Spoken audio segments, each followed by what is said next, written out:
साथ में अनुज भरत, अनुज लक्ष्मण और मां जानकी, राम लक्ष्मण और मां सीता, तीनों सुंदर खड़े हुए हैं, अपनी कृपा दृष्टि बरसा रहे हैं और जामवंत की आंखों से अब प्रेम के अश्रु जो है बहना जो है प्रारंभ हुआ। कहा वाह मेरे राम, पहले क्यों नहीं बताए आपकी मैं ब्रह्म हूं। भगवान ने कहा कि देखो जामवंत, आपने वरदान मांगा था ना, कि पूरे त्रेता युग निकल गए और मुझे जो है किसी प्रकार से किसी से युद्ध करने का अवसर भी प्राप्त नहीं हुआ, और आप जो है राम रावण युद्ध पूरा हुआ, सभी लोगों को आपने गिफ्ट दिया, प्रेजेंट दिया, आशीर्वाद दिया, सबको खुश किया, लेकिन जब मेरी बारी आई, अर्थात आपकी बारी आई है ना, तो आपने जो है युद्ध मांगा कि मैं जो है दो चार हाथ करना चाहता हूं। तो त्रेता युग जो था वो मर्यादा का युग था, और त्रेता युग में भक्त और भगवान लड़े तो फिर रामायण तो वहीं पे खत्म। तो द्वापर युग के अंतिम चरण में मैं ये तेरी इच्छा पूरी करूंगा, ऐसा जो है तुमको वरदान दिया था जामवंत, भूल गए तुम। जामवंत ने कहा हाँ, तो कहा बस इसमें कोई अपराध का विषय नहीं है, क्योंकि त्रेता जो है मर्यादा पुरुषोत्तम का युग था और द्वापर जो है लीला पुरुषोत्तम का युग है। कहा तो लीला को हमने पूर्ण किया, और कुछ मांगने हैं तो कहा ना, बस यही वरदान दीजिए भगवान। अब मैं इस शरीर को रख करके क्या करूंगा, जिस शरीर से आपकी सेवा न हुई, उल्टा जो है आपको कष्ट हुआ।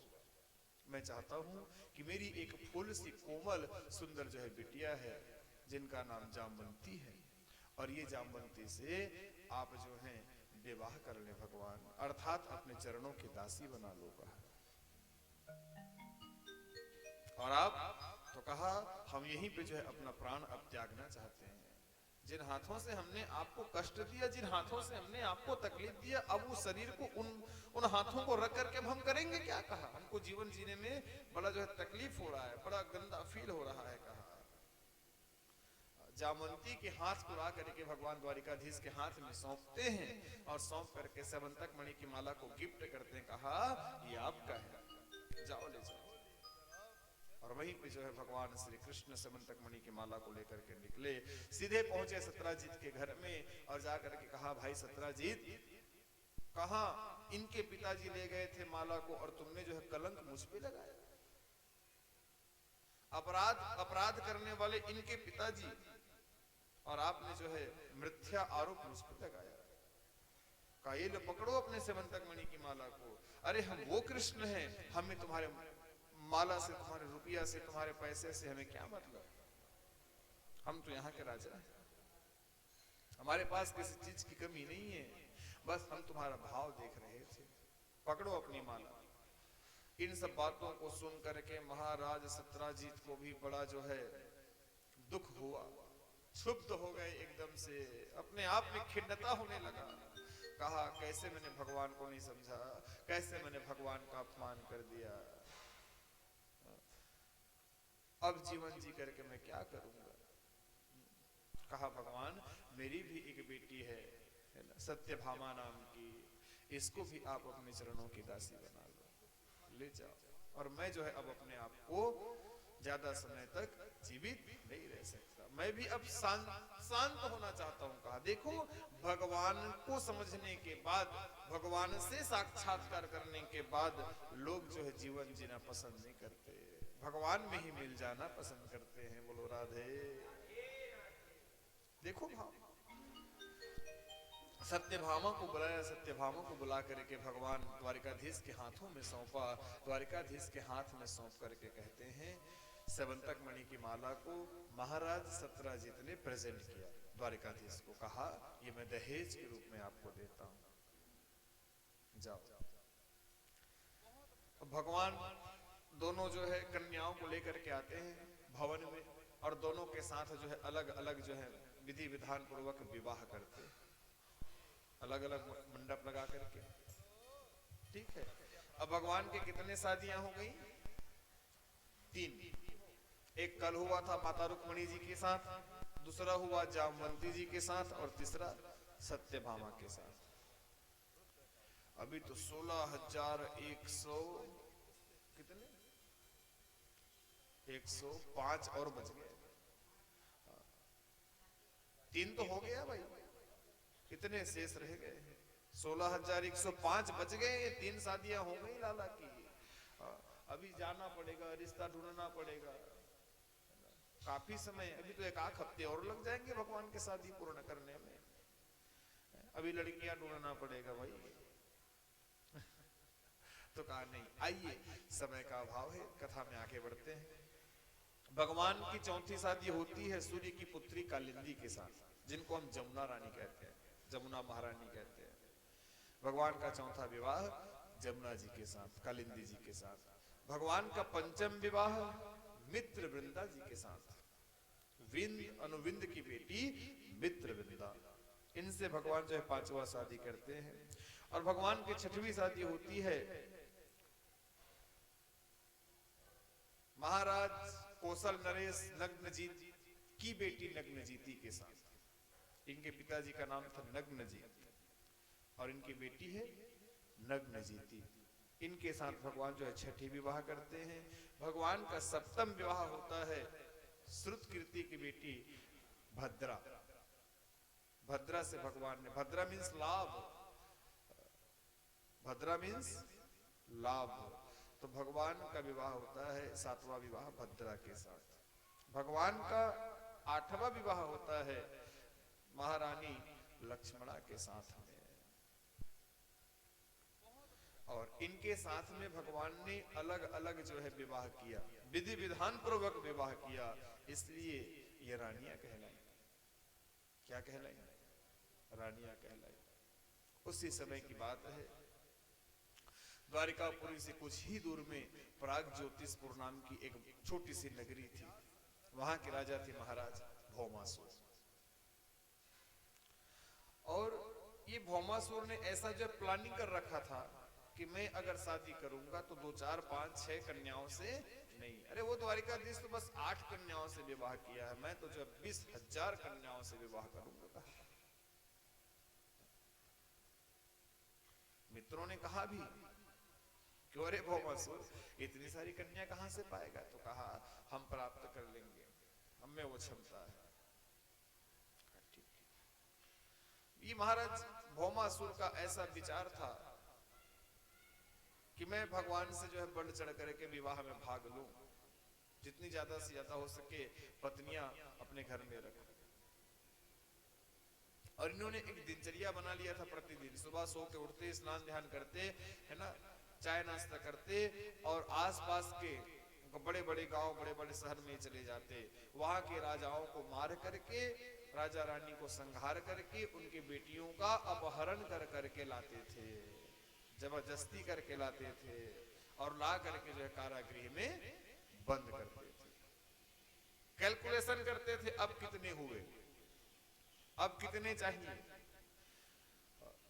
तो ये उस समय का बात है, उस समय की बात है जिस समय 16,100 कन्याओं को बंदी बना पाया था। कितने? 16,100 कन्याओं को बंधक बना चुका था। उसी समय कन्याओं ने अपने आंख से निकलने वाले आंसू को स्याही बना करके भगवान द्वारिकाधीश के लिए एक छोटा सा खत लिखते हैं। कहते हैं कि भगवान, आपके रहते आज हम बड़े दुख पूर्वक जीवन जी रहे हैं, समय काट रहे हैं। हे प्रभु, आओ और आकर के हमें जो है इस पापी भौमासुर के बंधन से मुक्त करो। ये पापी भौमासुर के भव बंधन से हमको मुक्त करो। वो चिट्ठी जो है ब्राह्मण देवता के हाथ से पहुंचाया जाता है भगवान द्वारिकाधीश के हाथों में। भगवान द्वारिकाधीश चिट्ठी पढ़ करके कहते हैं, सत्यभामा को लेकर के पहुंचे प्राग ज्योतिषपुर कन्याओं को छुड़ाने के लिए। सत्यभामा को लेकर के पहुंचे प्राग ज्योतिषपुर और वहां के जो राजा है महाराज भौमासुर, उनको जो युद्ध के लिए ललकारा। कहा, ए पापी, ए भौमासुर, कहा अपना कल्याण चाहता है तो इन कन्याओं को बंधन मुक्त कर दो। अब अपना कल्याण यदि चाहता है तो इन कन्याओं को बंधन मुक्त कर दो, और युद्ध करना चाहता है तो कहा आयुद्ध कर, कहा साम दाम दंड भेद, जिससे तुम मानना चाहता है मान लेगा। तो भौमासुर को जो है अपने बाहुबल पे घमंड भी था, आया और आ करके जो है भगवान से युद्ध करने लगा। अरे मेरे प्यारे भौमासुर कोई और नहीं, भगवान कृष्ण का ही बेटा था, बोल राधे राधे, सत्यभामा का ही पुत्र था, इसलिए युद्ध में सत्यभामा को लाया गया है। अब एक पिता अपने पुत्र को कैसे मारे, एक बेटा को एक बाप कैसे मारे? खड़े रह गए। महाराज भौमासुर ने इतना जो है बाणों की वर्षा किया, इतना बाण चलाया, इतना बाण चलाया, कहते भगवान श्री कृष्ण का सारा शरीर जो है रक्त रंजित हो गया, जगह जगह से भगवान के हाथ पांव सब कट गए। सत्यभामा कहती हैं कि पतिदेव मार डालो इस पापी को।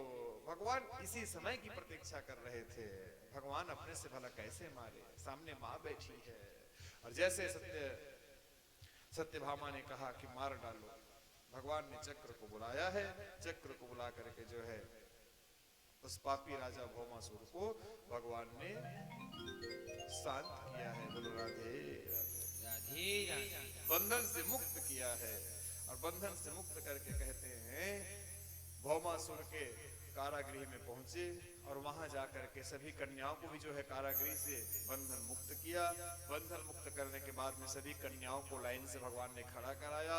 सभी से भगवान ने पूछा कि कहाँ के रहने वाली हो, कौन से स्टेट की हो, कौन से जिला की हो, कौन से तहसील की हो, कौन से गांव की हो, है ना। अपना परिचय बताते जाओ, अपना एड्रेस लिखाते जाओ, और हमारे वाहन में बैठ करके, गरुड़ जी महाराज की पीठ में बैठ करके जहां से आए हो वहां को जाते जाओ, जा सकती हो, बंधन मुक्त हो। तो सभी 16,100 कन्याओं ने हाथ जोड़ करके कहा कि प्रभु अब इस संसार में आपके सिवा कोई और नहीं है। कहा क्यों? तो कहा हमारे माता पिता भाई थे, उनको तो इस पापी राजा ने मार डाला, और उनको मार करके हमारा अपहरण करके ला करके हमको जब ये कारागृह में बंद कर रखा था, अब हमारे संसार में और कोई नहीं, सिर्फ आप हैं। क्या चाहती हो? तो कहा, सभी कन्याएं कहती हैं कि भगवान हम कुछ नहीं चाहते, बस हम आपके चरणों की दासी बने रहें, आपकी सेवा करते रहें, बस यही वरदान चाहिए और कुछ नहीं चाहिए। तो भगवान 16,100 कन्याओं को वहां से लेकर के आए द्वारिकापुरी, और आकर के कहते हैं एक साथ भगवान ने जो है विवाह किया।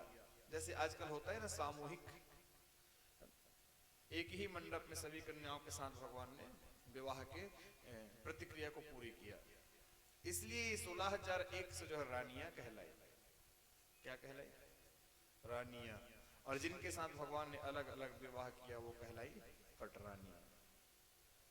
अब भगवान के पूरे 16,108 विवाह पूर्ण होते हैं, और यहीं पर भगवान सुखदेव जी महाराज कहते हैं राजा परीक्षित से कि राजन, भगवान तो स्वयं जो हैं सावधान रहने वाले हैं, क्योंकि भगवान ही हम सबको सावधान रखते हैं, और सावधानी पूर्वक जो है जीवन जीने की ज्ञान भी भगवान देते हैं। भगवान को पता है कि गृहस्थ जीवन में किस तरह से जो है पेश आना चाहिए, किस तरह से जो है रहना चाहिए। तो भगवान ने 16,108 पत्नियों के लिए 16,108 जो है भवन का निर्माण कराया। अलग अलग रानी के लिए अलग अलग कमरे। जानते थे अगर एक साथ रखूंगा तो ये लोग लड़ मर डालेंगे, लड़ाई हो जाएंगी कि भगवान हमसे ज्यादा प्रेम करते, भगवान हमसे ज्यादा स्नेह करते हैं, ये लड़ मर लेंगे आपस में। तो अलग अलग जो है कमरा बनाया। एक बहुत बड़े ठेकेदार को जो टेंडर दिया था विश्वकर्मा जी को, देवताओं के ठेकेदार तो वही हैं विश्वकर्मा जी। और जैसे भवन का निर्माण हुआ तो कहते हैं एक एक भवन में एक एक रानियों को शिफ्ट किया भगवान ने। और भगवान तो साक्षात मायापति हैं। कहते हैं 16,108 रानी पटरानी के लिए भगवान ने 16,108 जो है माया के कृष्ण बनाए, और सभी के साथ भगवान ने गृहोचित धर्म का पालन किया। जैसे एक गृहस्थी लोग रहते हैं ना, उसी तरह भगवान गृहस्थ सुख का आनंद लेते हैं। बोलो राधे राधे। अब भगवान के अब यहाँ से बच्चे नाती पोते है ना, अब यदुवंश बढ़ जाता है। एक रानी के पीछे भगवान के 10-10 बेटे हुए, 10-10 बेटे, मतलब एक एक बेटे के पीछे 10-10 भगवान के नाती हुए, 10-10 नाती, अर्थात एक एक नाती के पीछे भगवान के 10-10 पोते हुए हैं। अब भगवान की संख्या, परिवार की संख्या बढ़ती जा रही है, बढ़ते जा रहा है एकदम। मैं कहना चाहता हूं 56 करोड़ यदुवंशियों से भगवान का घर परिवार जो है भर गया। बोलो राधे। भगवान श्री कृष्ण की वंशावली कितनी? का 56 करोड़। इतना सुंदर भरा पूरा परिवार। एक दिन देवर्षि नारद जी को भी मन में जो है विचार आया, कहा भगवान अपने परिवार के बीच में कैसे रहते हैं, कैसे हैंडल करते होंगे? एक होकर के 16,108 रानी पटरानी को कैसे हैंडल करते होंगे? यहाँ तो एक तो होता नहीं हैंडल। आए, आ करके सबसे पहले रुक्मिणी के कमरे में गए, नारायण नारायण नारायण नारायण। उस समय भगवान वहां पे है ना भोजन कर रहे थे। रुक्मिणी जी ने कहा, अहो महाभाग, आओ आओ आओ आओ, स्वागत है, अच्छे समय में आए, आइए आइए आइए, हाथ धुलिए, बैठिए भोजन प्रसादी में। कहा नारायण नारायण। भगवान भोजन कर रहे हैं, भगवान भोजन पा रहे हैं। देवर्षि नारद जी भी बैठे। भगवान ने कहा विराजो। माता रुक्मिणी सुंदर सोने के थाल में चंदन की पीढ़ा को लगा करके भोजन परोसती है। 56 प्रकार के व्यंजन। कल 56 भोग देखे ना, कैसे कैसे 56 प्रकार के भोग लाला को लगते हैं।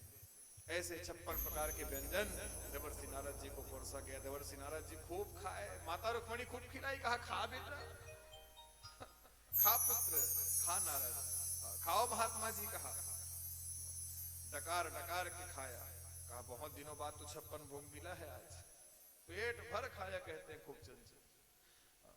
कल हम भी खाए थे, कल से थोड़ा मामला गड़बड़ है। लो महाराज पपची खिलाऊं, लो महाराज बिड़िया खिलाऊं। अरे नहीं खाना है माई, अरे खाओ। मैंने कहा लाओ लाओ भैया हम भी। अब जब प्रेम करने वाले जब प्रेम जता रहे तो फिर अब हमारी भले भी को गति हो, कोई मतलब नहीं। लाओ स्वाहा स्वाहा, कल खूब खाए भैया। हमारी भी कल हालत खराब थी। आज देवर्षि नारद जी महाराज हालत खराब है, खूब खा लिए हैं। और साधु महात्मा सन्यासी आदमी भाई, ये तो सिर्फ जीवन जीने के लिए भोजन करते हैं। आज तो भरपूर। कहा और सब बढ़िया नारद जी? तो कहा सब बढ़िया बढ़िया बढ़िया भगवान। अब मैं जानना चाहता हूँ। भगवान ने कहा और आते रहे, और आते जाते रहना। कहा नारायण नारायण।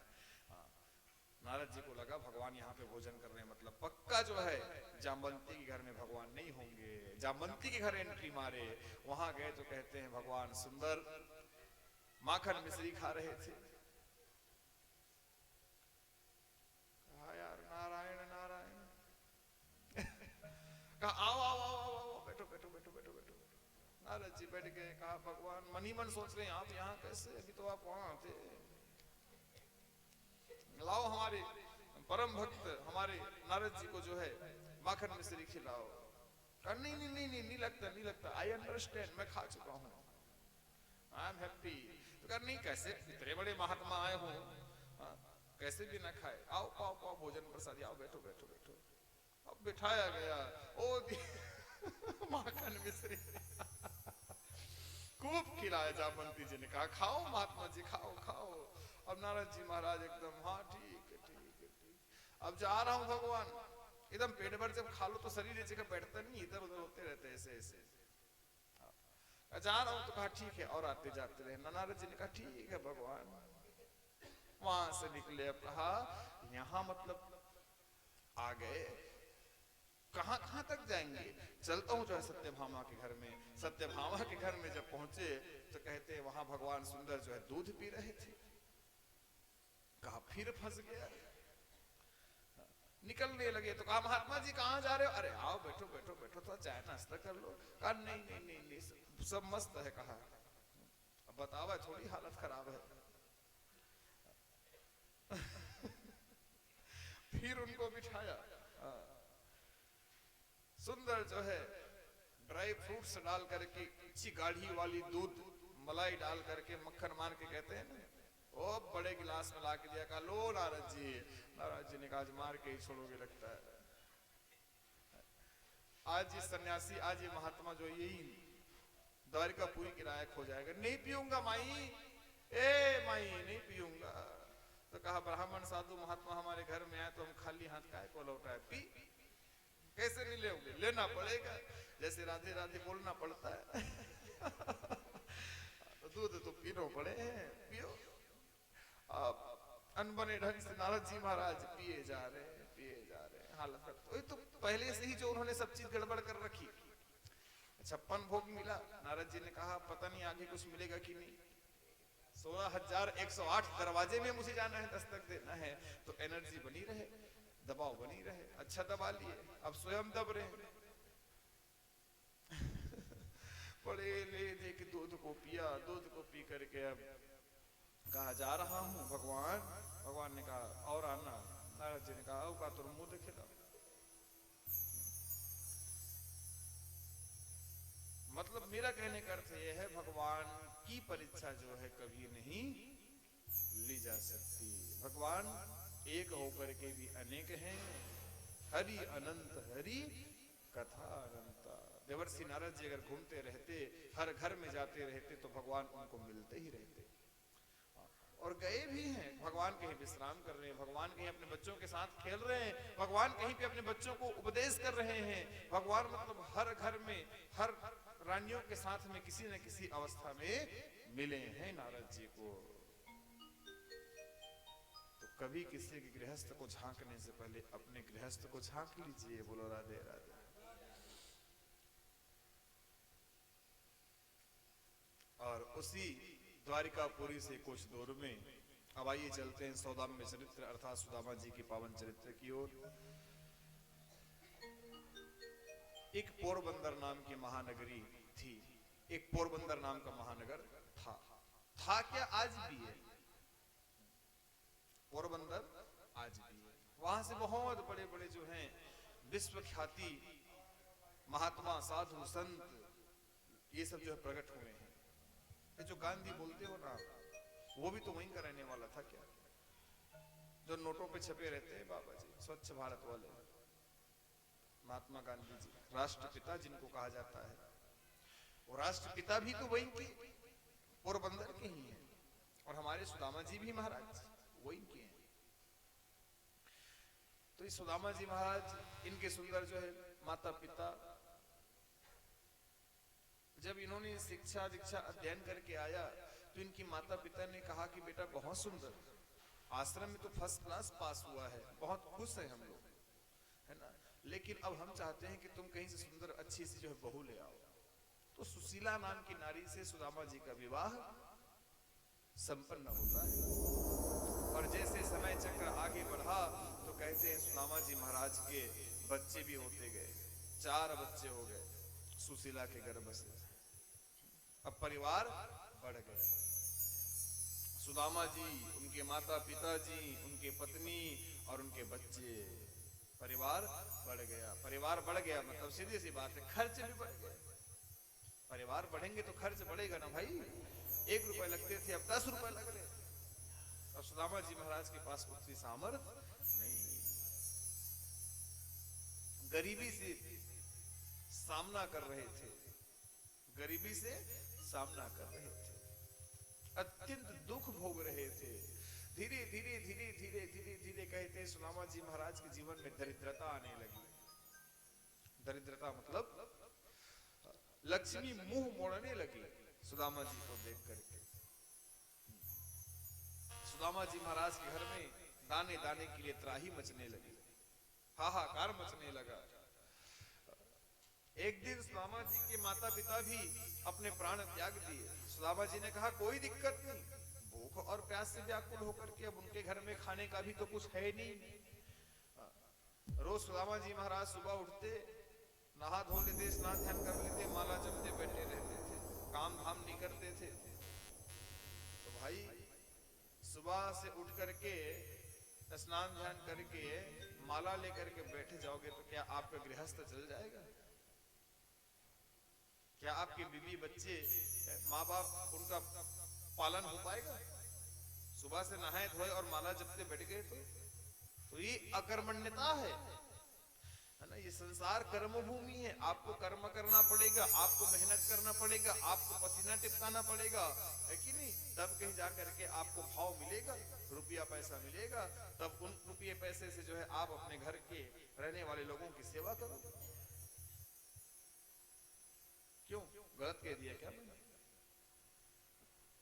तो अयाचक वृत्ति को सुदामा जी महाराज ने धारण कर लिया, कहीं जाता नहीं था रुपया पैसा मांगने के लिए। जो घर में स्टोर करके रखा था वो कब तक चलेगा? हमारे तो छत्तीसगढ़ में ये कहावत है कि अगर बैठे बैठे तालाब के भी पानी को पिया जाए तो वो भी कम पड़ जाए, खत्म हो जाए, कहा जाए वो भी खत्म हो जाए। फिलहाल तो ये रुपया पैसा का विषय है। श्री सुखदेव जी महाराज कहते हैं राजा परीक्षित से कि राजन, एक दिन सुदामा जी के माता पिता जो है भूख और प्यास से प्राण त्याग दिए। सुदामा जी ने कहा जो जन्म लिया है उनको मरना भी पड़ेगा।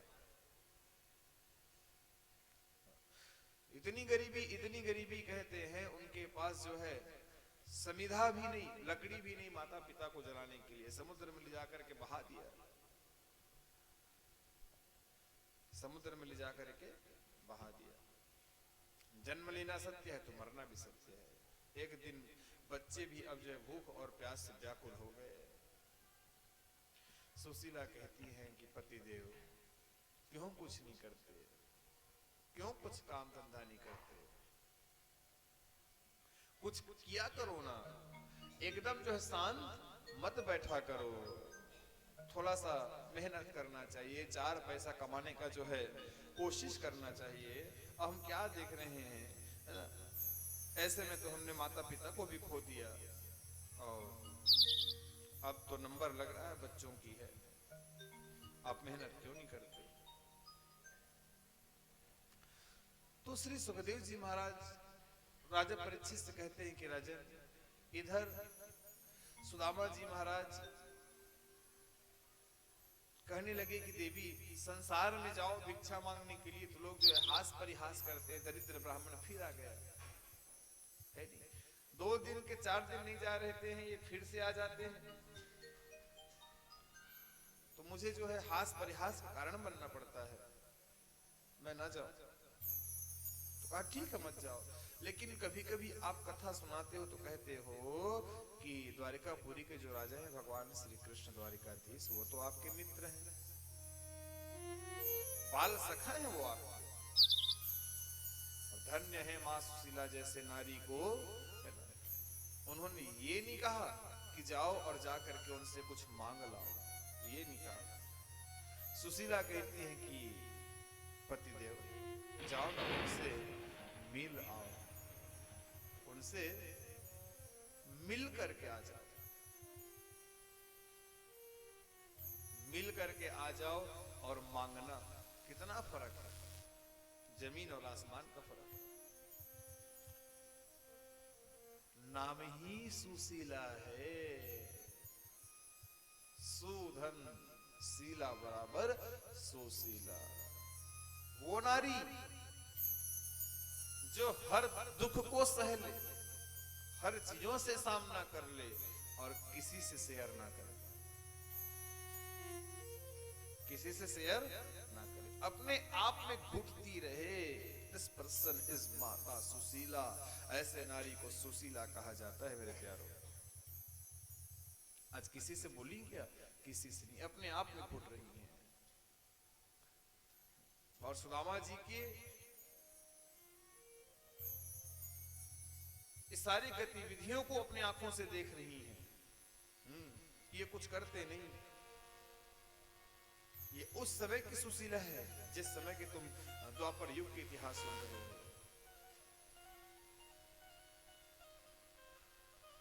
आज की सुशीला होती तो क्या अपने पति को इतना कहती? आज की सुशीला होती तो सुदामा पे हावी हो जाती।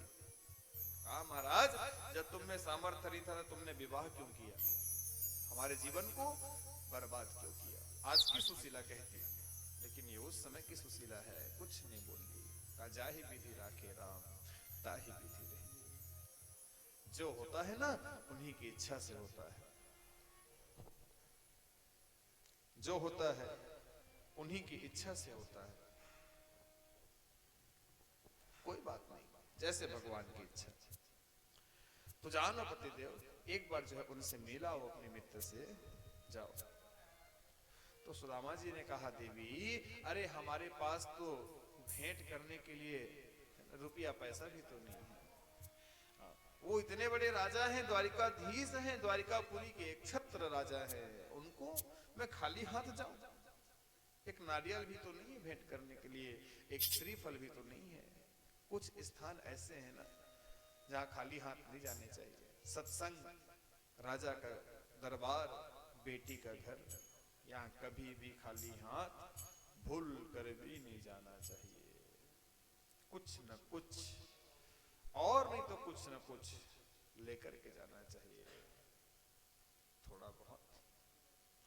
तो सुशीला कहती है, मैं कहीं से व्यवस्था कर देती हूँ आपके लिए। तो व्यवस्था क्या करेगी? तू तो मुझे कर्जदार बना देगी, उसको तो मुझे ही छूटना पड़ेगा, मतला कहीं से कुछ मांग करके।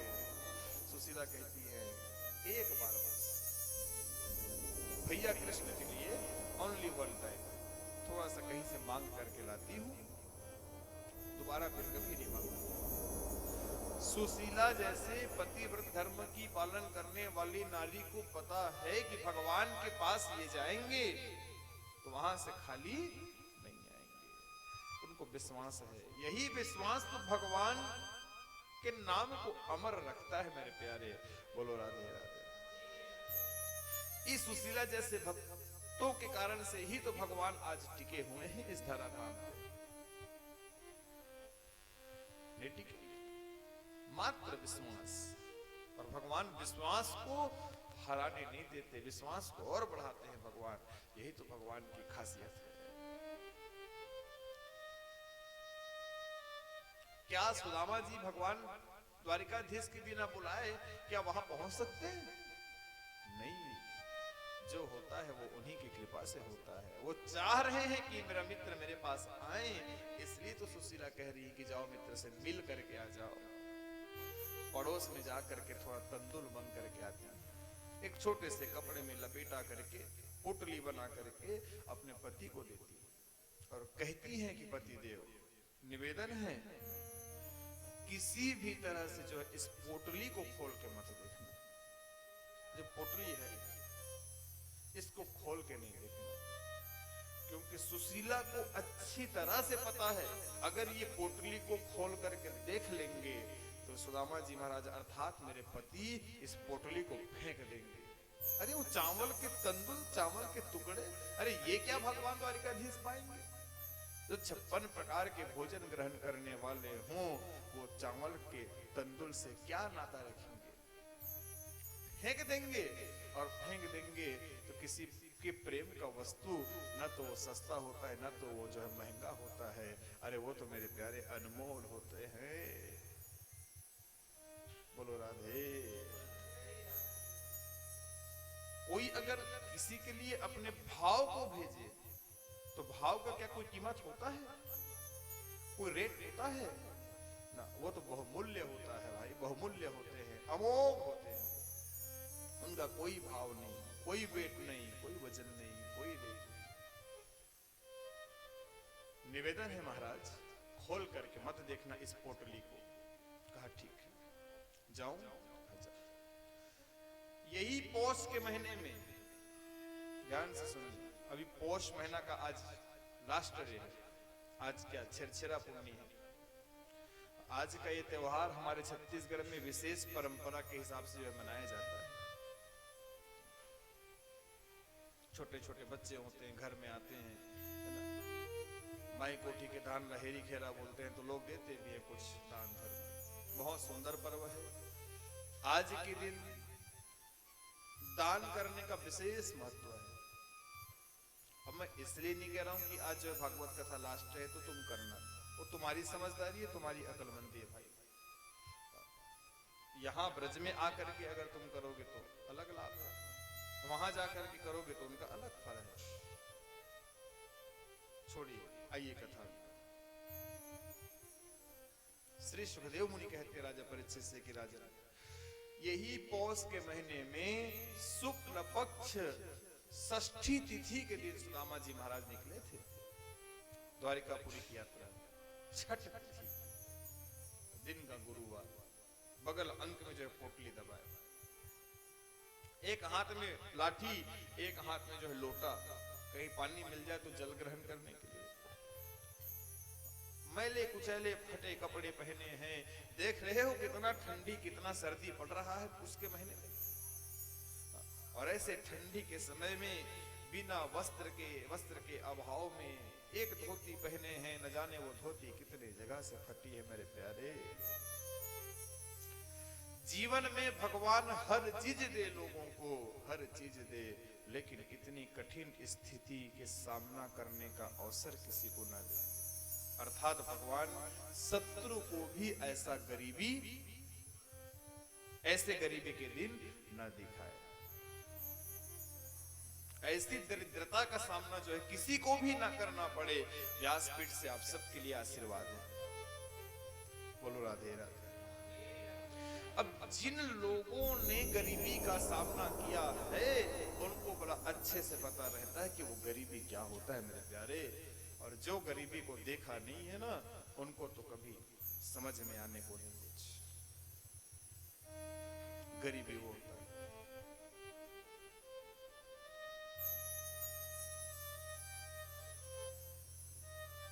जीवन में जिस प्रकार से सुख की जरूरत है, ठीक उसी प्रकार से दुख की भी उतनी जरूरत है। बोलो राधे राधे। यदि आपके जीवन में हमेशा सुख ही सुख रहेगा तो तुम जो है भगवान से बहुत दूर चले जाओगे। ये सुख जो है भगवान से दूर खींचता है और दुख जो है भगवान से जो है आपका नाता जोड़ता है। बोलो राधे राधे। दुख में ही तो भगवान को लोग याद करते हैं, सुख में तो भगवान को याद करने के लिए कहां किसी के पास समय है। वो तो रुपया पैसा के ही दीवाने हैं। अरे माया के दीवानों सुन लो, एक दिन ऐसा आएगा हाथी घोड़ा माल खजाना सब यहीं पड़ा।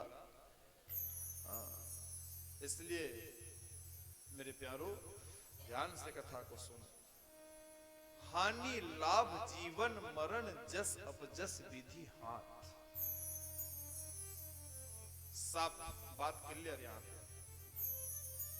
जहां हानि हुआ है वहां लाभ भी होगा, जहां लाभ हुआ है वहां थोड़ी बहुत हानि भी सहनी पड़ेगी। जहां जन्म है वहां मृत्यु है, जहां जस है वहां अपजस भी है। संसार में हर चीज की जोड़ी है। इन बातों को थोड़ा ध्यान दिया करो, केयरफुल रहा करो। आज सुदामा जी महाराज फटे पुराने वस्त्र पहने हुए हैं, इतने मोटे मोटे गर्म कपड़े आप सब पहन के बैठे हो, फिर भी जो है शरीर में ठंडकता का एहसास हो रहा है। कान में कंटोपा लगा हुआ है, हाथ में ग्लव्स लगे हुए हैं, है कि नहीं। सारा शरीर जो है रेशमी वस्त्रों से, स्वेटर आदि से, साल से जो है बंधा हुआ है, लेकिन फिर भी ठंडी का एहसास हो रहा है।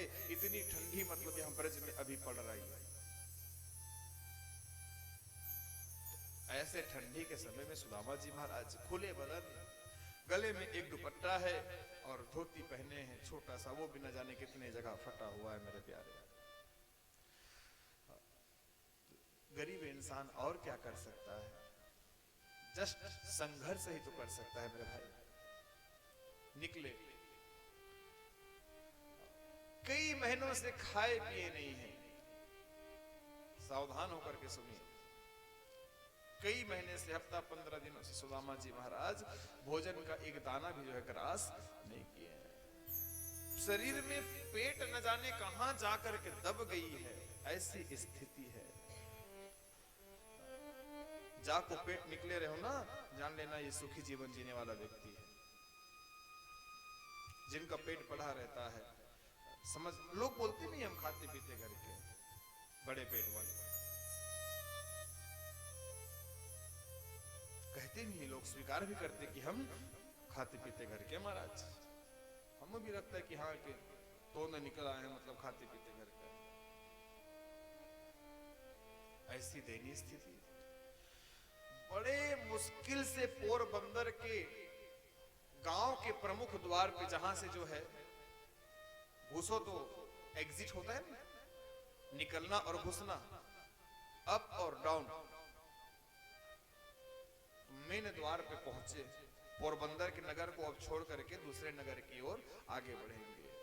तो जैसे मेन द्वार के पास पहुंचे तो कहते हैं उनको मूर्छा आने लगी। सुदामा जी महाराज को मूर्छा आने लगा। मूर्छा समझते हैं? चक्कर। तो खाओगे पियोगे नहीं तो मूर्छा नहीं आएगा तो और क्या आएगा।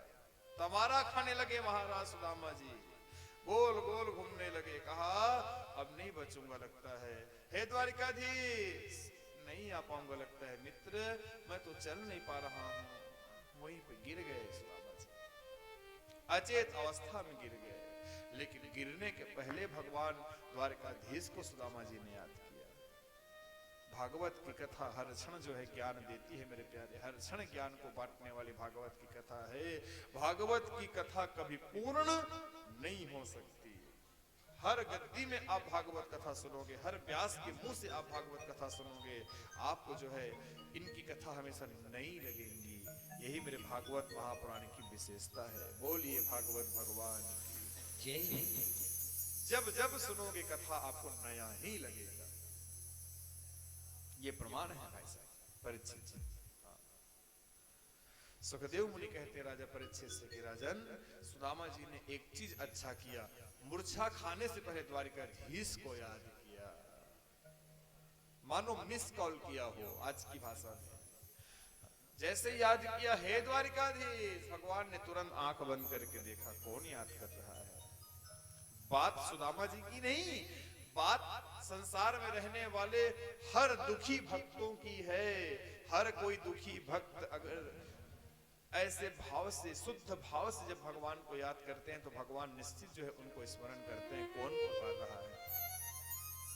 सही, एकदम सत्य है। थोड़ा विश्वास करिए। यहां से भी अगर कोई वैसा दुखी भक्त है ना, संसार से त्रस्त खा करके, जीवन से जो है त्रस्त खा करके अगर समर्पण का भाव जब जताए भगवान को, हे द्वारिकाधीश अब मेरा संसार में और कोई नहीं, तो कहते हैं भगवान अवश्य उनको सुनते हैं। भगवान ने आंख बंद करके देखा तो क्या देखते हैं, अरे याद करने वाला मेरा मित्र है, आने में असमर्थ है। कहा गरुड़ जाओ और जा करके मेरे मित्र को द्वारिकापुरी की यात्रा कराओ। गरुड़ जी ने कहा जो आदेश महाराज। कहाँ लाना है ये बताओ, सीधे राजभवन में ले आऊं? तो कहा नहीं नहीं नहीं नहीं नहीं, नहीं। मेरा मित्र सुदामा कोई साधारण ब्राह्मण नहीं है, वेद पाठी ब्राह्मण है, विद्वान है वो। और ऐसे विद्वान ब्राह्मण, ऐसे वेद पाठी ब्राह्मण है ना, उनको अगर सीधे तुम घर में ले आओगे तो इससे मेरी गृह की शुद्धि होगी, गांव की शुद्धि नहीं हो पाएगी, द्वारिका नगर शुद्ध नहीं हो पाएगा। तो जहां से द्वारिका नगर का मेन द्वार है, प्रमुख द्वार है, वहां पे सुदामा जी को छोड़ देना। वहां से अगर पैदल चल करके आएगा तो जहां जहां सुदामा जी के पद चिन्ह अंकित होंगे वहां वहां की जो है धरा शुद्ध हो जाएगी। जिस गांव में, जिस घर में ब्राह्मण का, साधु संत का, माता पिता का, गुरु का चरण पड़ता है, वो घर शुद्ध हो जाता है। बोलो राधे। वो घर शुद्ध हो जाता है। धर्म शास्त्रों में भी उल्लेख है मेरे प्यारे, ध्यान से सुनिएगा। न विप्रपादोदक कर्दमानि, न विप्रपादोदक कर्दमानि, स्वाहा स्वधा कर्म विवर्जितानि। जिस घर में ब्राह्मण का कभी पैर नहीं पड़ा वो घर कैसा है पता है? इस मसान तुल्यानि गृहानि चैव। इस मसान किसको कहते हैं समझ सकते हो? इस मसान की तरह उस घर को कहा जाता है जिस घर में साधु संतों की, ब्राह्मणों की, गुरुजनों की पांव न धरी जाए। ना वेद शास्त्र ध्वनि गर्जितानि, वो घर जिस घर में ब्राह्मणों के द्वारा जो है वेद शास्त्र की चर्चा ना हो। स्वाहा स्वधा, अर्थात यज्ञ हवन पूजा पितृकर्म श्राद्ध कर्म ना हो, वो घर जो है इस स्मशान से भी कम नहीं है। इस स्मशान तुल्यानि गृहानि चैव, वो घर जो है इस स्मशान से भी बड़ा जो है स्मशान है। यहाँ पर भगवान ने ब्राह्मणों की महिमा को बढ़ाया है। कहा सुदामा जी महाराज बहुत बड़े ब्राह्मण हैं, उनको पैदल चल करके आने दो, ये काम करना, जाओ गरुड़। गरुड़ जी महाराज गए, जा करके सुदामा जी महाराज को पीठ में बिठाए, पीठ में बिठा करके बस पलक झपके वहां पहुंच गए, पलक झपके यहाँ पहुंच गए। बोलो राधे राधे। वो गति है गरुड़ जी महाराज की। पलक झपके द्वारिकापुरी से निकले और पलक झपके तो पोरबंदर से द्वारिकापुरी आ गया, ला करके छोड़ दिए। भगवान ने अपने अष्ट सिद्धियों को आवाहन किया। किनको? अष्ट सिद्धियों को आवाहन किया। कहा जाओ सिद्धियों, जा करके सुदामा जी महाराज के ऊपर जल का सिंचन करके उनके मूर्छा को जगाओ। सुदामा जी अभी भी बेहोश हैं, होश में नहीं है। जाओ। अब ये लोग अष्ट सिद्धियां, सुंदर जो है पनिहारिन का रूप बनाया, अष्ट सिद्धियों के रूप को त्यागा। अरे जरा चिंतन करो मेरे प्यारे, जिनके स्वागत के लिए, जिनको जो है जल की छीटा करने के लिए भेजा जा रहा है, भेजी जा रही है, वो कोई साधारण नारी नहीं, भगवान की चरणों की सेवा करने वाली अष्ट सिद्धियां हैं। बोलो राधे राधे। कौन है? अष्ट सिद्धियां। और वो अष्ट सिद्धियां पनिहारिन के रूप पर आकर के जल घट हाथ में लेकर के जल भर करके पहुंची सुदामा के पास, और सुदामा जी महाराज के ऊपर में जो है जल का छींटा करती हैं। सुदामा जी महाराज मूर्छा से जगते हैं, कांपते हुए कहते हैं कि बहनों कौन है आप लोग? अष्ट सिद्धियों ने कहा हम यहीं के रहने वाले हैं महाराज। कहा अच्छा, मैं कहाँ आ गया? तो कहा आप द्वारिकापुरी में हैं। कहा क्या? तो कहा हाँ आप द्वारिकापुरी में हैं। सुदामा जी महाराज आंख बंद करके भगवान को सहृदय धन्यवाद करते हैं। कहा गोविंद आखिर तुमने मुझे बुला ही लिया। राधे राधे बोलना पड़ेगा। आखिर तुमने मुझे बुला ही लिया, धन्यवाद। बहुत कृपा है, बहुत कृपा है आपकी मुझ पर। कहाँ रहते हैं भगवान, कहाँ पे है उनका राजभवन? बहन बताओ। तो अष्ट सिद्धियों ने कहा हम भी उसी मोहल्ले के रहने वाले हैं, चलो ना हमारे पीछे पीछे पांव धरो, ले चलते हैं आपको। सुदामा जी महाराज ने कहा बिल्कुल।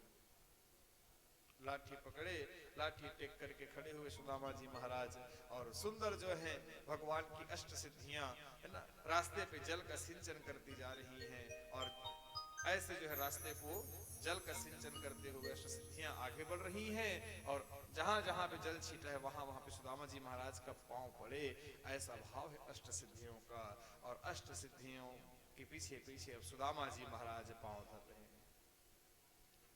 एक एक कदम जो है उठा पाना बड़ा मुश्किल है। क्यों? तो कहा सुदामा जी महाराज के पांव में इतनी बेवाइयां फटी थी, इतनी बेवाइयां फटी थी मेरे प्यारे, इतने कांटे चुभे थे सुदामा जी महाराज के पांव में। सुखदेव जी महाराज ने तो यहाँ तक वर्णन किया भागवत कथा में कि एक सुई के नोक भी रखने का खाली स्थान नहीं था, इतने कांटे के जाल बिछे थे। एक एक पांव जो है धरना बड़ा मुश्किल है। ये तो वहीं पर का भाव है कि दूर नगरी, बड़ी दूर नगरी है, दूर नगरी रे बड़ी दूर नगरी, दूर नगरी बड़ी दूर नगरी, दूर नगरी बड़ी दूर नगरी।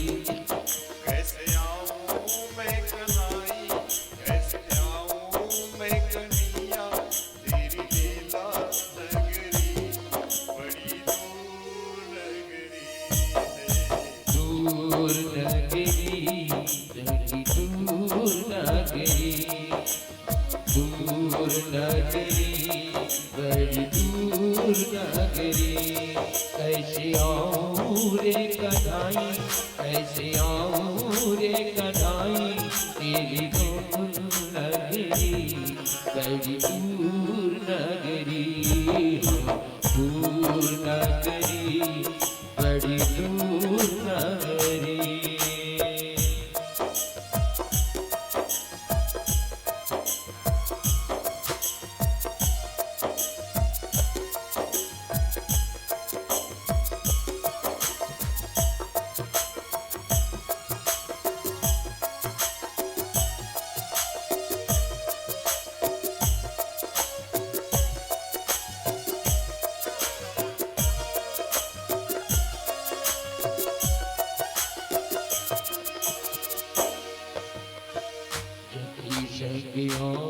का न डर मोहिना दे, सखी सखियाओं का न डर मोहि लागे, सखी सखियों का न डर मोहि लागे, सखी सखियाओं का डर मोहि लागे। अकेली आऊं तो देखे, अकेली आऊं तो देखे सारी नगरी, दूर नगरी बड़ी दूर नगरी, दूर नगरी बड़ी दूर नगरी। कैसे आऊं रे कन्हाई, कैसे आऊं रे कन्हाई तेरी गोकुल नगरी बड़ी दूर नगरी, बड़ी दूर नगरी। धीरे धीरे पांव धर रहे हैं, आगे बढ़ते चले जा रहे हैं और सीधे पहुंचे भगवान द्वारिकाधीश के राजप्रसाद के सामने, राजभवन के समकक्ष। और अष्ट सिद्धियों ने कहा यही भवन, यही रहते हैं भगवान। कहा ठीक, धन्यवाद। अब दो द्वारपाल खड़े हैं, पहरेदार खड़े हैं, जय और विजय। सुदामा ने पूछा भाइयों ए पहरेदार, कहा जी महाराज, भगवान द्वारिकाधीश घर में हैं। भगवान द्वारिकाधीश क्या घर पे है इस वक्त? तो कहा हाँ है। तो कहा उनसे मिलने आया हूं, जाओ ना उनको खबर पहुंचा। उनसे मिलने आया हूं, जाओ ना उनको मेरे आने की खबर पहुंचाना। जय और विजय ने कहा आप कौन है महाराज? कैसी हालत दिख रही है आपकी, कैसी दशा हो गई है आपकी? अपना नाम गांव कुछ बताओ। अरे कुछ बताओगे तभी तो जो है हम वहां जाकर के भगवान द्वारिकाधीश को बताएंगे कि अमुक आदमी आया है। कौन है आप? तो कहा नाम तो बताने की जरूरत नहीं है, बस ये कह देना कि आपका मित्र आया है। कौन? आपके मित्र जिनको हम मितान कहते हैं, बाल सखा, वो आए हैं। तो कहा महाराज नाम तो बताना ही पड़ेगा ना भाई, अब बाल मित्र तो और कई होते हैं। तो कहा मैंने कहा ना मितान बताना। तो कहा नहीं नहीं नहीं, नाम बताना पड़ेगा। तो कहा सुदामा कह देना चाहो। अब ये लोग पहुंचे, जय और विजय जा करके भगवान को बताया कि प्रभु कोई गरीब ब्राह्मण आए हुए हैं द्वार पे, बड़ी जो है बुरी दर्दनाक उनकी दशा है। कहा अजीब से दिख रहे हैं, एकदम मैले कुचैले कपड़े पहने हुए हैं, बहुत दुर्दशा हुई है उस ब्राह्मण की। कहा क्या कहना चाहते हैं? तो कहा वो आपसे मिलना चाहते हैं महाराज।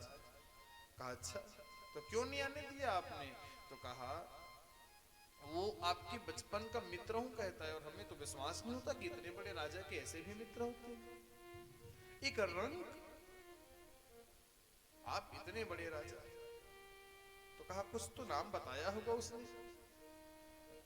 तो कहा शीश पगाना झगातन में, नहीं जानी को आही बसे की ही ग्रामा। अरे धोती फटी सिलसी दुपटी, अरु पाव उपान की नहीं नामा।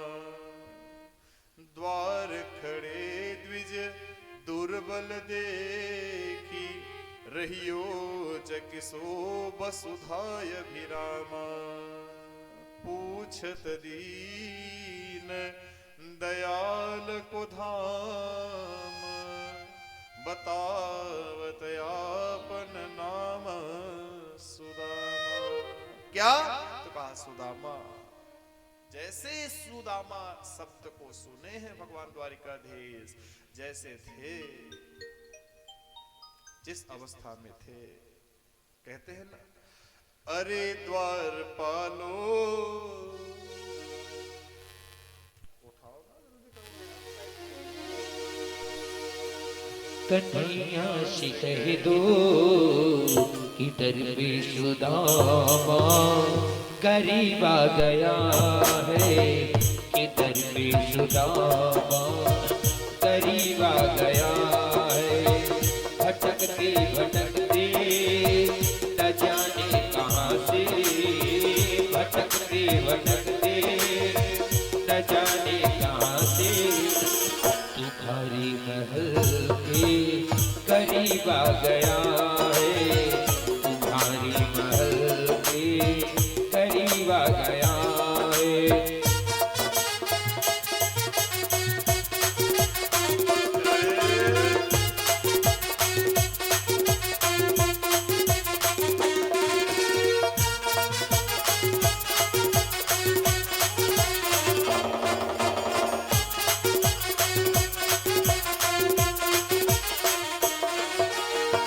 न सर पे है पगड़ी न तन पे है जामा, बता दो कन्हैया को नाम है सुदामा, बता दो कन्हैया को नाम है सुदामा। न सर पे है पगड़ी न तन पे है जामा, बता दो कन्हैया को नाम है सुदामा। न सर पे है पगड़ी न तन पे है जामा, बता दो कन्हैया को नाम है सुदामा। बता दो कन्हैया को नाम है सुदामा। एक बार मोहन से जाकर के कह दो, एक बार मोहन से जाकर के कह दो कि मिलने सखावत नसीब आ गया है, कि मिलने सखावत नसीब आ गया है।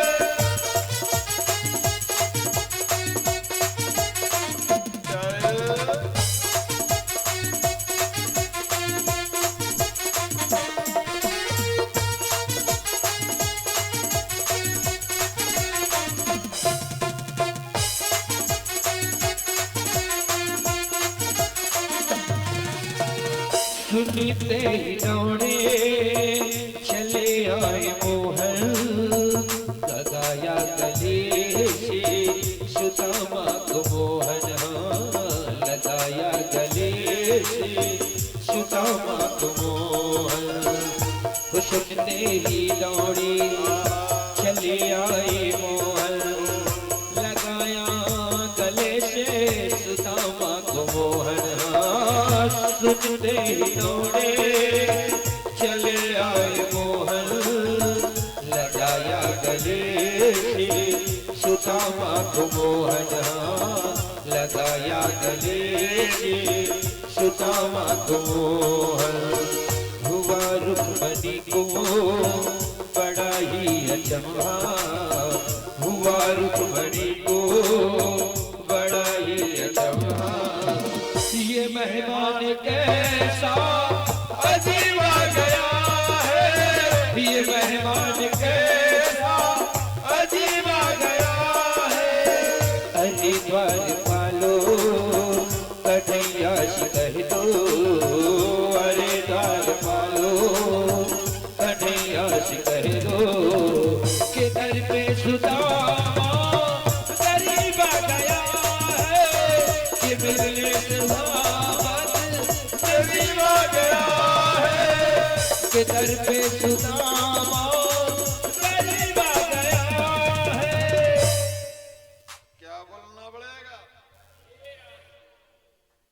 सारी चीज तो भजन में ही सुन लिए। सुनते ही दौड़े चले आए मोहन, दौड़ के आए और लगाया गले से सुदामा को मोहन।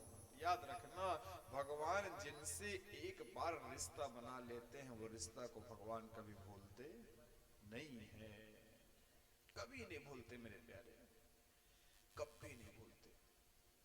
बाकी आप सभी बैठे रहेंगे, ये सब बात में चढ़ाएंगे, है ना। श्री सुखदेव जी महाराज कहते हैं राजा परीक्षित से कि राजा इधर सुन के दौड़ के आए, सुनते ही दौड़े चले आए मोहन, लगाया गले से सुदामा को मोहन। गले से लगाया, अंदर ले गया, हाथ पांव धुलाया, तिलक किया। हाथ पांव धुलाने के बाद ब्राह्मण पूजन होता है ना, तो जैसे ब्राह्मण पूजन के लिए तिलक करने के लिए भगवान द्वारिकाधीश हाथ में चंदन लिए, जैसे सुदामा जी महाराज को तिलक करना चाहा तो क्या देखते हैं, सुदामा जी के मस्तक में लिखा था श्री क्षय। क्या लिखा था? श्री क्षय। श्री क्षय का अर्थ होता है लक्ष्मी नाश। बोलो राधे। कहा ए विधाता, तुझे मेरे मित्र का मस्तक ही दिखा लक्ष्मी नाश लिखने के लिए, संसार में और कोई दूजा नहीं दिखा? कहा आज तेरे विधान को भी बदल दूंगा। याद रखना, भगवान अपने भक्त के लिए क्या क्या नहीं करते हैं, विधि के विधान को भी पलट देते हैं भगवान। और तिलक करने के बहाने से कहते हैं सुदामा जी महाराज को यक्ष श्री बना दिए। श्री छया को उल्टा करके देखो क्या होता है, श्री छया को उल्टा करके देखो तो यक्ष श्री होता है। यक्ष श्री का अर्थ होता है सेब कुबेर के समान। सुदामा जी महाराज कुबेर के समान बना दिए, लबालब कर दिए। और दो मुट्ठी तंदूर को खा करके भगवान ने दो लोगों का सुख सुदामा जी को दिया।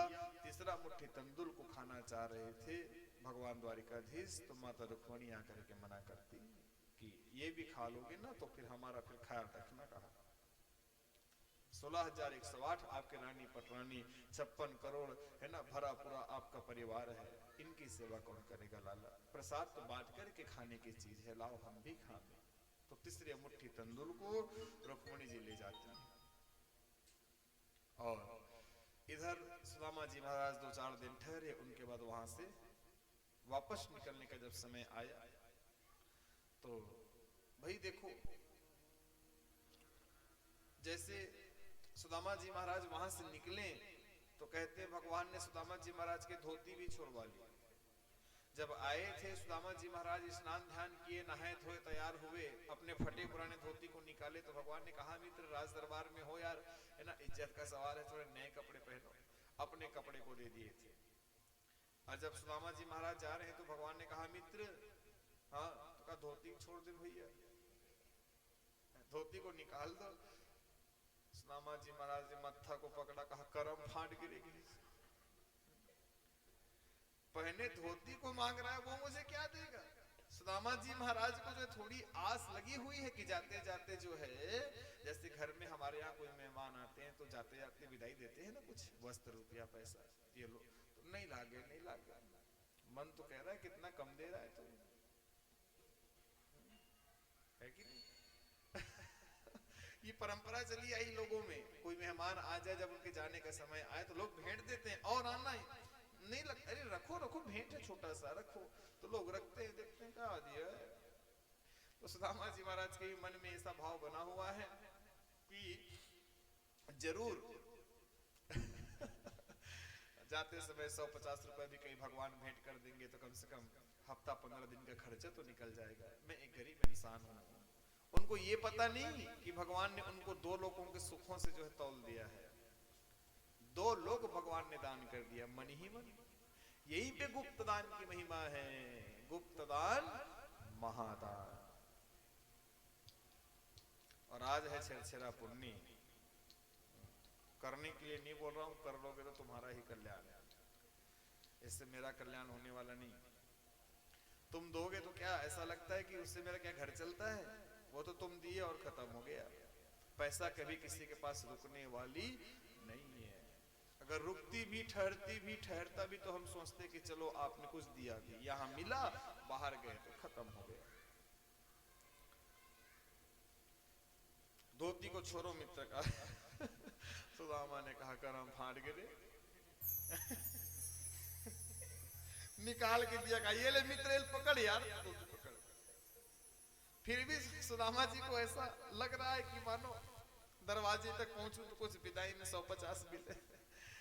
कहा मित्र जा रहा हूं। भगवान ने कहा ठीक है बाय, गुड बाय, जा और आना।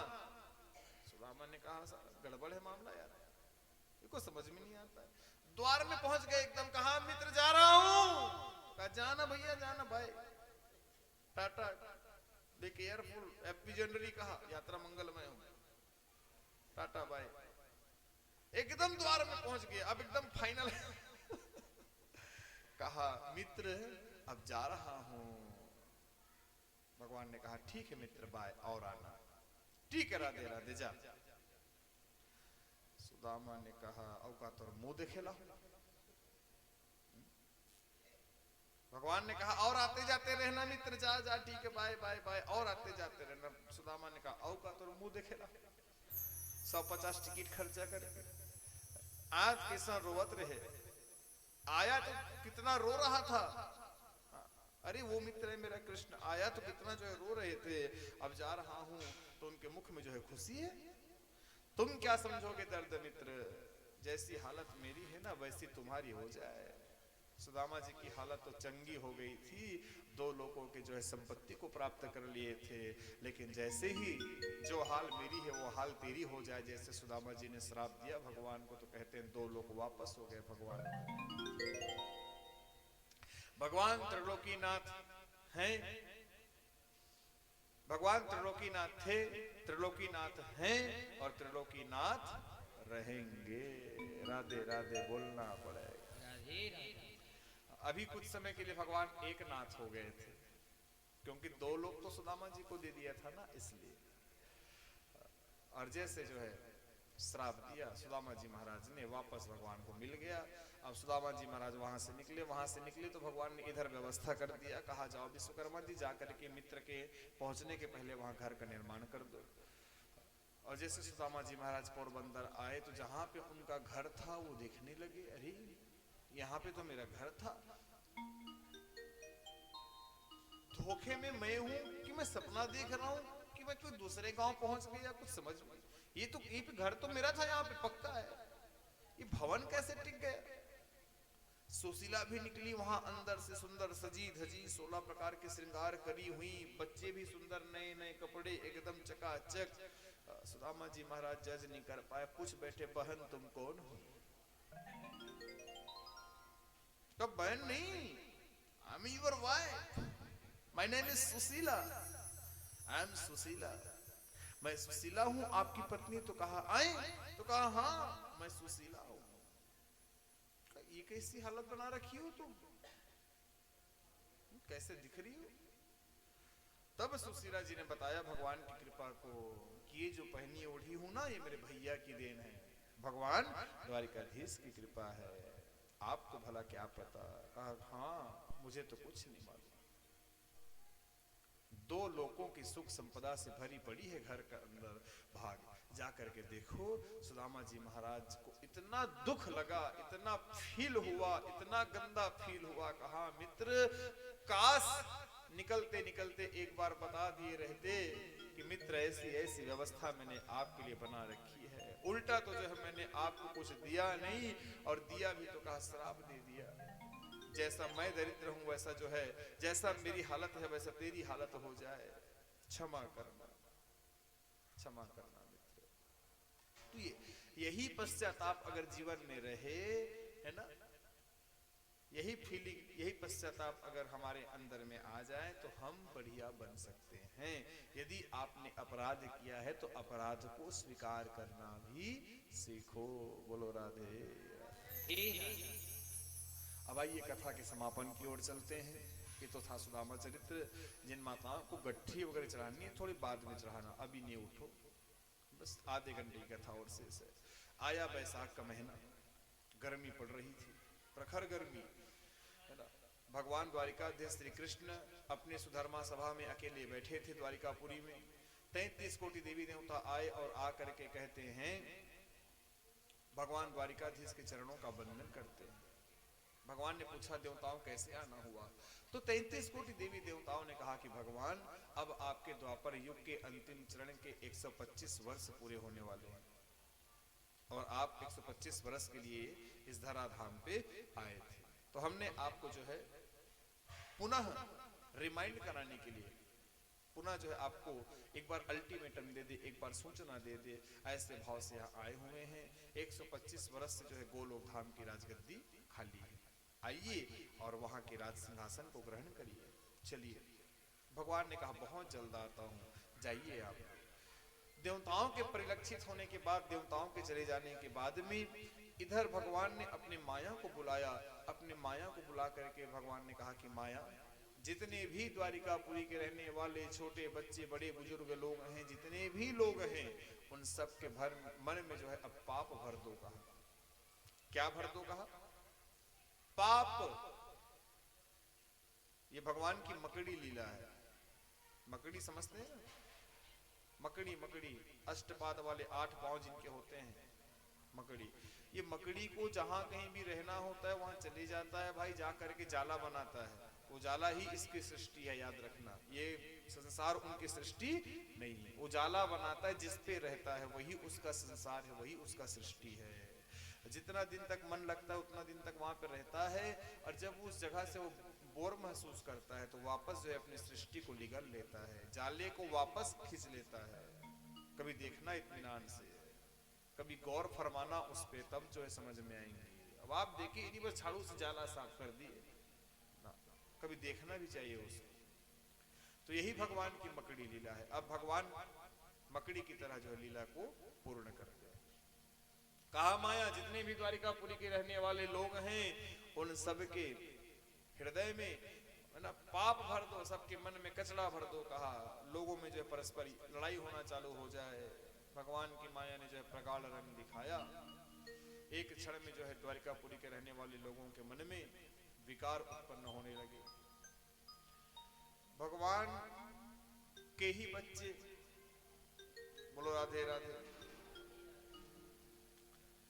भगवान श्री कृष्ण के ही बेटा जिनको हम सांब कहते हैं, ये सांब, इनको जो है गर्भवती नारी का रूप दिया गया है ना। पेट में जो है ऐसा मोटा कपड़ा बांध करके एक लड़का को जो है नारी का रूप बनाया। और यादव बालकों के मन में ऐसा आया, यादव बालक के मन में ऐसा विचार आया कि ब्राह्मण लोग तो त्रिकालज्ञदर्शी होते हैं, साधु महात्मा लोग, तो अभी चौमासा व्यतीत करने के लिए जो लोग आए हैं, चलो उनसे परीक्षा लेते हैं। परीक्षा लेने के भाव से एक सांब नाम के बच्चे को गर्भवती नारी का रूप दे करके दुर्वासा जी महाराज के पास पहुंच गए। कहा दुर्वासा जी प्रणाम, महाराज जी पाए लागू। कहा खुश रहो, कैसे आना हुआ बच्चों? ओ यदुवंशियों, कैसे आए हो? तो यदुवंशी बच्चों ने कहा कि महाराज हमने सुना है कि आप लोग जो है त्रिकालज्ञदर्शी होते हैं। तो कहा हाँ, तो हम ये जानना चाहते हैं, ये जो गर्भवती नारी है, या के गर्भ से छोरा होगा या छोरी, लड़का होगा या लड़की? दुर्वासा जी ने कहा ये लोग मजाक करने आए हैं, ये लड़का को लड़की बता रहे हैं। आंख बंद करके भगवान श्री कृष्ण से वार्तालाप करते हैं दुर्वासा जी की, भगवान ये आप कैसे कर रहे हो? आप ही के बच्चे जो है मुझसे मजाक कर रहे हैं। भगवान ने कहा तुम आप स्वतंत्र हो महाराज, आपको जो लगता है वो आप करो। दुर्वासा जी ने आंख खोला, आया क्रोध और कहा यदुवंशियों तुम मजाक करते हो? कहा ये लड़की नहीं है, लड़का है, और गर्भ धारण नहीं किया हुआ इन्होंने, और तुम पूछते हो कि इनके गर्भ से क्या होगा? जाओ मैं तुमको श्राप देता हूँ, इनके गर्भ से एक हाथ का जो है मूसल होगा, और उसी मूसल से जो यदुवंश का नाश हो जाएगा। मुसलम कुलनाशनम, इस मूसल से तुम्हारे यदुवंश मिट जाएंगे। बच्चे डर गए, छोटे छोटे बच्चे थे, कांपने लगे। दुर्वासा जी महाराज क्रोध में आ गए थे ना, डर गए। डरते डरते आए और आ करके जो है द्वारिकापुरी के जो सबसे बड़े बुजुर्ग थे, उग्रसेन देवक वगैरह है ना, बुजुर्ग नाती पोते जो है दादा दादी के ही दीवाने होते हैं, माँ बाप उतना फोकस नहीं करते, ठीक है। तो उनके पास में गए, जाकर के कहा दादाजी दादाजी, नाना जी पंडित जी ने श्राप दे दिया है। अरे उनका काम कहने का है यार, हमारा काम करने का है, खोल के देखो तो सही पेट को, ऐसा ऐसे कैसे हो सकता है? भगवान की माया ने जो है रंग फैला दिया है। भगवान की माया जिन पे हावी हो जाए वो ऐसे ही अनर्गल बात करते हैं। ऐसा कुछ है ब्राह्मण के कहने से ऐसा कुछ होता है? कहा खोलो। और जैसे जो है कपड़े को खोला गया उस साम नाम के बच्चे के पेट से, तो कहते हैं एक हाथ का लोहे का जो है भाग, लोहे का खल जो है छन्न के आवाज करके जमीन पे गिरा। डोकरा घलो अकबक आ गया, सही में गिर गिरे, सही में निकल गया लोहे का टुकड़ा, एक हाथ का लोहे का टुकड़ा। अरे राम! बुजुर्गों ने कहा बच्चों ये साबुत रहेगा तब तो किसी को मारेगा। देखो जिन पे भगवान की माया अपना रंग डाल दे वो व्यक्ति काल को भी छोटा या बड़ा समझता है। कई बड़ा रहेगा तभी तो किसी को मारेगा। जाओ इसको जो है घींस घींस के मुरादे बना दो, चूरे चूर कर दो। यदुवंशी बच्चे गए, जा करके शिलाखंड में बैठ गए, पत्थर में वो घसने लगे, घस घस के उसको पूरा मुरादा बना दिए। छोटा सा टुकड़ा बचा, वो छोटा सा टुकड़ा जो है पकड़ते नहीं बनता था, घिसते घिसते जो धार बन गई थी, उस पे धार में जो है हाथ चुभता था, उन्होंने फेंक दिया। छोटा सा लोहा किसी का क्या करेगा। और वही जो लोहे के चूर्ण समुद्र के जल में तैर रहे थे, जब लहरें आई तो लहर जो है उस समुद्र में तैर रहे लोहे के चूर्ण को दूसरी दिशा में ले गई, और उस दिशा में वो लोहे का चूर्ण जो है येरक नाम के घास बन गए। क्या बन गए? येरका जिनको बोलते हैं, येरक येरक येरक नाम के धारदार घास बन गए। तलवार की तरह धार होता है, उसमें निकालो किसी को मारो तो मर जाए इंसान, इतना धार होता है। और छोटे से लौह के पिंड को फेंका गया, उसको एक मछली आई और आकर के निगल गई। और एक जरा नाम का जो है शिकारी आया, आकर के जो है समुद्र में मछली पकड़ने के लिए कांटा फेंका, और वही मछली जो है देव कृपा से फंस गया। घर में ले जाकर के मछली को तरकारी के लिए फाड़ा गया। जैसे तरकारी के लिए फाड़ा गया तो पेट से जो है लोहे का पिंड निकला। लोहे के पिंड को देख करके वो जरा शिकारी बड़ा खुश हुआ, कहा इसको बाण के सामने लगाऊंगा तो बहुत दूर के शिकार को जो है चोटिल करेगा, अर्थात शिकार करेगा। अपने बाण में जो है लगा लिया, जड़वा लिया उसको। और इधर जो है भगवान श्री कृष्ण से मथुरापुरी नारायणी, इधर भगवान श्री कृष्ण से द्वारिकापुरी के रहने वाले लोग कहते हैं कि भगवान हमको चलो ना द्वारिकापुरी से कहीं दूर ले चलो घुमाने के लिए, हमको यहाँ अब बोर लग रहा है। भगवान ने कहा ये भगवान की माया है। अरे वो द्वारिकापुरी, जिस द्वारिकापुरी की कथा को सुन करके हमको जो है द्वारिकापुरी में जाने का मन करता है, द्वारिकापुरी को देखने का मन करता है, और आज जो है वहां के रहने वाले यदुवंशियों को द्वारिकापुरी बोर लगने लगी। भगवान समझ गए माया ने रंग घोल दिया है। कहा चलो, सभी यदुवंशियों को लेकर के भगवान पहुंचते हैं प्रभास क्षेत्र में, और प्रभास क्षेत्र में ले जा करके सभी के लिए तंबू वगैरह बनवाते हैं। तंबू में रह करके अब लोग वहां पे टाइम निकालने लगे। और जब समय चक्र आगे बढ़ा तो कहते हैं यदुवंशियों ने जो है वारुणी नाम के नशीले पदार्थ को ग्रहण किया। वारुणिम मदरम पित्वा, वारुणी मीन्स मदिरा, नशा का जो है सहारा लिया है, वारुणी को पिया है। नशा करोगे तो नशा जो है नाश की ओर ले जाता है। बोलो राधे राधे। चाहे नशा छोटा हो चाहे नशा बड़ा हो, नशा का सीधा अर्थ होता है नाश, और नशा को अगर कहीं उल्टा कर दे तो नशा का उल्टा होता है सीधे शान। तो नशा को छोड़ दोगे तो शान से जियोगे, और नशा को पकड़े रहोगे तो तरह तरह की बीमारियों के शिकार होकर के तुमको मरना पड़ेगा। बोलो राधे राधे। और धीरे धीरे धीरे धीरे करते करते करते करते अब नशा करने वाला व्यक्ति जो लड़ाई झगड़ा करता है कि नहीं, तो आपस में लड़ने लगे, मिटने लगे। लड़ते लड़ते जब तलवार खत्म हो गए, तलवार के धार जब खत्म हो गए, तो कहते हैं वही ये रख वृक्ष को उखाड़ उखाड़ करके अब एक दूसरे को मारने लगे। ये दो वंश अब मिट रहे हैं। बलराम भैया आए, आकर के भगवान श्री कृष्ण से पूछे। भगवान श्री कृष्ण एक पीपल वृक्ष के नीचे में सुंदर आराम से बैठे हैं, दाहिने पांव के ऊपर, बाएं पांव के ऊपर दाहिने पांव को ऐसे किए हुए, पैर को दाहिने पांव का अंगूठा ऐसे टंगा हुआ है भगवान का, ऐसे भगवान आराम से बैठे। बलराम जी आए, आकर के पूछे भैया कृष्ण ये मना क्यों नहीं करते हैं तो वंशियों को, काहे लड़ रहे हैं, काहे मर रहे हैं ये लोग आपस में। तो कहा ये मेरी कारण से हो रहा है, मेरी इच्छा से हो रहा है।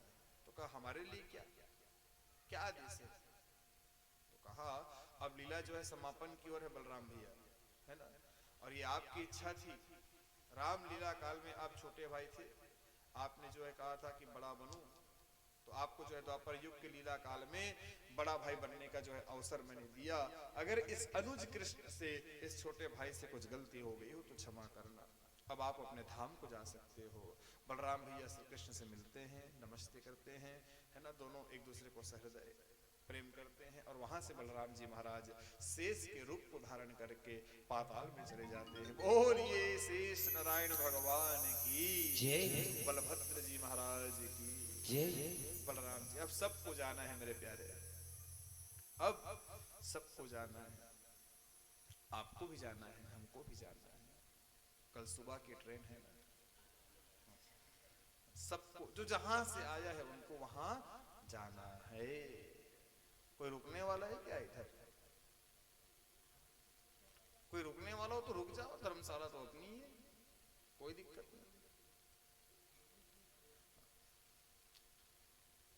एक बात कहूं आपसे, बाद में कहूंगा, बोलो राधे राधे, लेकिन जाओगे सब वापस यहाँ नहीं रहना, यहाँ फिर आना ना नेक्स्ट ईयर। आप लोग प्लानिंग करो, बिल्कुल आओ, मुझे कोई दिक्कत नहीं, कथा में ले आओ। आप जिसमें खुश रहो उसमें मैं भी खुश हूं, आपकी खुशी में मेरी खुशी है। बोलो राधे राधे। श्री सुखदेव मुनि कहते हैं कि राजन, अब बलराम भैया के बाद में उद्धव आए, उद्धव को भी भगवान ने ज्ञान दिया, अर्जुन आए, अर्जुन को भी ज्ञान दिया, जितने भी सब थे वो आते गए, भगवान सबको बताते गए, तुमको ये करना है, तुमको ये करना है, तुमको ये करना है। ऐसे करते करते करते करते पूरे यदुवंश मिट गए, एक अकेला भगवान श्री कृष्ण बचे। अब जब एक अकेला भगवान श्री कृष्ण बचे तो कहते हैं उसी समय वो जरा नाम का शिकारी निकला, और उधर से उसी समय जो है पुष्पक विमान भी आया गोलोक धाम से, उधर से पुष्पक विमान आया, इधर से जरा नाम का शिकारी निकला, अपने धनुष में जो है बाण को चढ़ाया, बाण को जो है चढ़ा करके देखने लगा कहीं पे कोई शिकार है क्या। तो क्या देखते हैं, पीपल वृक्ष के पीछे में भगवान का जो पांव का अंगूठा दिख रहा था वो हिरण के मुंह की तरह जो है प्रतीत हो रहा था। कोई पशु छिपा हुआ है पीपल वृक्ष के पीछे। शिकारी ने यही सोचा, कान तक प्रत्यंचा खींचा धनुष का और बाण को जो है छोड़ दिया भगवान के पांव के अंगूठे को जो है शिकार समझ करके। बड़े तेजी से वो बाण गया और जा करके भगवान द्वारिकाधीश के पांव में चुभ गया। बोलो राधे। पांव के अंगूठे में वो बाण चुभ गया। प्रत्यक्ष जो है इस शिकारी ने देखा, जरा ने कहा मेरा बाण जो है शिकार को लगा है, जाऊं और जा करके अपने हाथ में ले लूं। दौड़ करके गया, दौड़ करके गया तो क्या देखते हैं वहां कोई शिकार कोई और नहीं, वहां तो शिकार साक्षात भगवान द्वारिकाधीश मुस्कुराते बैठे हैं। कहा जरा आओ, ऐ जरा शिकारी आओ। जरा शिकारी के आंख भर आए, टप टप आंसू टिपकने लगा। कहा गोविंद आप हैं, मुझे नहीं पता था, क्षमा करना भगवान, मैंने आपको जख्मी किया, मैंने आपको बाण चलाया, क्षमा। तो कहा नहीं नहीं, इसमें आपकी कोई गलती नहीं, तुम पूर्व जन्म के बाली हो। इसी तरह जिस तरह से जो है तुमने मुझे छिप के मारा है ना, इसी तरह जो है तुम्हारे छोटे भाई सुग्रीव के कल्याण के लिए मैंने भी जो है सप्तकाल भेदन करके आपको छिप करके मारा था, और आपने भी वरदान मांगा था कि मैं भी जो है छिप करके मार करके बदला पूरा करना चाहता हूं। और आज वो बदले की भाव जो है खत्म हो गई। कुछ चाहिए तो बता। तो कहा और कुछ नहीं चाहिए, आपको देखने के बाद में, आपसे साक्षात्कार होने के बाद में गोविंद अब इस जीवन को रख के भला मैं क्या करूं, बस अपनी कृपा बनाए रखना। भगवान ने अपने श्री विग्रह का स्पर्श किया और देखते ही देखते वो जरा शिकारी भी गोलोक धाम वासी बन गया, गोलोक धाम में अपना स्थान सुनिश्चित कर दिया। अब भगवान श्री कृष्ण अपने स्थान से उठे, अब कोई नहीं बचे यदुवंश में, अकेले वही बचे हैं। अब उठे, उठ करके भारत माता को प्रणाम किया, साष्टांग किया। अरे वो भूमि है जिस भूमि में हम रहते हैं, कोई साधारण भूमि नहीं। यहाँ साक्षात भगवान द्वारिकाधीश श्री कृष्ण ने अपने मस्तक को नवाया है। जननी जन्म भूमि स्वर्गादपि गरीयसी। कहा मैया आपके भार को उतारने के लिए, है ना, मैं आपका बालक बन करके जो है यहाँ पे लीला पूर्ण किया हूँ। अगर इस कृष्ण लीला काल में कहीं भी गलती हुई हो लाला से तो क्षमा करना महारानी। ऐसे भारत माता को प्रणाम करके भारत माता की महिमा को और बढ़ाया, मिट्टी को उठाया, धूल को उठाया और मस्तक से तिलक लगाया। बोलिए भारत माता की जय। वो भारत भूमि है। और प्रणाम करके श्री कृष्ण के शरीर को भगवान छोड़ते हैं, है ना। शरीर तो सबको छोड़ना पड़ता है मेरे प्यारे, आपको भी हमको भी। और भगवान नारायण के रूप में प्रकट होते हैं। बोले लक्ष्मी नारायण भगवान की जय। पुष्पक विमान में बैठते हैं, आकाश मार्ग से पुष्पों की वर्षा होती है, शंख घंटी झालर आदि बजते हैं, पुष्प की वर्षा होती है, तालियों की गड़गड़ाहट होती है। और ऐसे जो है मध्य ध्वनि के बीच में, ऐसे मधुर ध्वनि के बीच में आज भगवान मुस्कुराते हुए, है ना। जिंदगी में एक चीज याद रखना, हमेशा मुस्कुराते रहना। अरे पृथ्वी का मुस्कान है मेरे प्यारे, तो गम किस बात की है कि नहीं। मुस्कुराने में न तो रुपया लगता है न तो पैसा लगता है ना। इंसानों के सामने अगर आप हंसते हुए पेश आओगे तो इंसान का सारा गम जो है खत्म हो जाएगा। और अपसेट मूवमेंट पे यदि आप रहेंगे तो हम तो कह सकते हैं आपको देख करके उनका मूड और खराब हो जाएगा। इसलिए हमेशा मुस्कुराते रहना। बोलो राधे राधे राधे।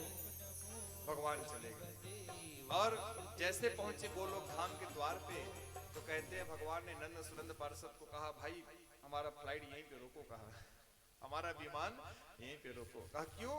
तो कहा मैं अकेले अंदर नहीं जाऊंगा। आज 7 दिन से जो है महाराज परीक्षित अनशन व्रत करते हुए भागवत कथा सुन रहे हैं, उनको भी आने दो, फिर साथ में चलते हैं, जाओ आप लोग। भगवान प्रतीक्षा करने लगे और दोनों हाथों से राजा परीक्षित को बुलाने लगे। कहा राजन अब मैं ही नहीं हूं तो तू क्या करेगा, आ जा। और जैसे परीक्षित को बुलाया तो परीक्षित को ऐसा जो अंतर प्रेरणा प्रदान हुआ, ऐसा जो आभास हुआ कि अब गोविंद मुझे बुला रहे हैं। कहा भगवान अब भगवान मुझे बुला रहे हैं, ए सुखदेव जी, ए सतगुरुदेव, भगवान मुझे बुला रहे हैं। उठ करके वहां से सुखदेव मुनि को तिलक किया, यथोचित जो है दक्षिणा दिया, दक्षिणा करके चरणामृत ग्रहण करके जो है भगवान सुखदेव जी महाराज को प्रणाम करके राजा परीक्षित यम नियम संयम ध्यान धारणा प्रत्याहार आदि को माध्यम बना करके ध्यान में बैठते हैं। सुखदेव भगवान वहां से अब चले जाते हैं। बोलिए सुखदेव भगवान जय। राजा परीक्षित के ब्रह्मांड को तोड़ करके, ब्रह्म कटाह को तोड़ करके परीक्षित का प्राण भी जा करके श्री कृष्ण में लीन हो जाता है। बोलो राधे राधे राधे। इधर तक्षक आया और आकर के परीक्षित के जो है ठूट लाश है ना, डेड बॉडी को जो है डंस मार करके ब्राह्मण के श्राप को भी पूर्ण किया है। क्योंकि भाई ब्राह्मण ने श्राप दिया है, महात्मा ने श्राप दिया है, श्रृंगी ने श्राप दिया है कि दद्धन्ते समंकुलंगारः तक्षका सप्तमे हनि, तो श्राप को भी सार्थक करना है।